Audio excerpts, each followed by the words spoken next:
ফেসবুকে চাকরির প্রলোভন দেখিয়ে পাঠানো হচ্ছে রাশিয়া যুদ্ধে।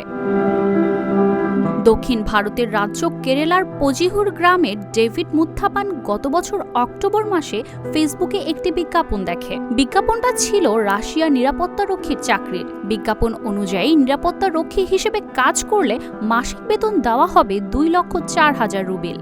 গ্রামের এই স্কুলছুট মৎস্যজীবের কাছে অঙ্কটা বিশাল মনে হয়েছিল। কয়েক সপ্তাহ পর 23 বছরের এই যুবক গিয়ে পড়েন পূর্ব ইউক্রেনের রুশ নিয়ন্ত্রিত দোনেৎস্ক শহরের যুদ্ধক্ষেত্রে। সেখানে তার অভিজ্ঞতার কথা জিজ্ঞাসা করা হলে ডেভিড মুত্থাপান বলেছেন, চারিদিকে শুধু নাশকতা আর মৃত্যু। গত কয়েক মাসে একাধিক ভারতীয় ব্যক্তি একইভাবে এজেন্ট মারফত চাকরির নামে প্রতারণার শিকার হওয়ার পর বাধ্য হয়েছেন রাশিয়ার হয়ে ইউক্রেনের সঙ্গে যুদ্ধ করতে।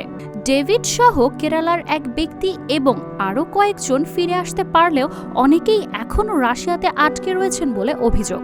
এখন পর্যন্ত কমপক্ষে 2 জন ভারতীয় এই যুদ্ধে প্রাণ হারিয়েছেন।